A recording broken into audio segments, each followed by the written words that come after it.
Hello guys, দেখো আমার কাছে দুখানা মিনি মিক্সচার মেশিন এসছে। বোঝাই যাবে না এগুলো মিক্সচার মেশিন। এগুলো এখন নতুন নতুন মিক্সচার মেশিন এসছে, গিফটে বেশিরভাগই বাড়িতে দেয়।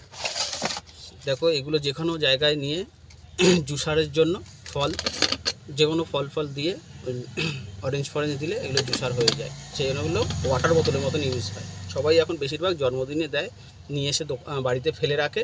এর ফলে তারা জানে না কীভাবে ইউজ করতে হয়। দেখো এগুলো কীভাবে ইউজ করতে হয়। এগুলো অ্যাকচুয়ালি হলো এগুলো চার্জার সিস্টেম, এটা মোটরের সাহায্যে চলে।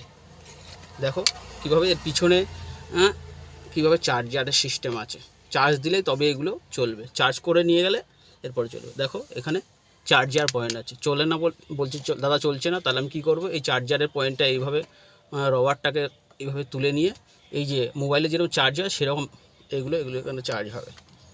দেখো আমি ঢুকিয়ে নিলাম, অফ আছে, অন করে দেবো সুইচটা। এরপরে দেখো কিন্তু অন হয়ে গেছে। 10-15 মিনিট চার্জ রাখবো, এর ফলে চালু হয়ে যাবে। এর ঠিক সেম এইটাকেও আর একটা আছে, এটাকেও অনেকদিন বাড়িতে ফেলে রেখেছে, গিফটে পেয়েছে, চালাতে পারে না, কীভাবে চালাতে হবে সেটাও জানে না, বা কেবিল নেই চার্জারে, সেই জন্য পড়ে রয়েছে। এগুলো এইভাবে চার্জে রেখে দেবে 10-15 মিনিট, এর ফলে অন হয়ে যাবে। Thank you.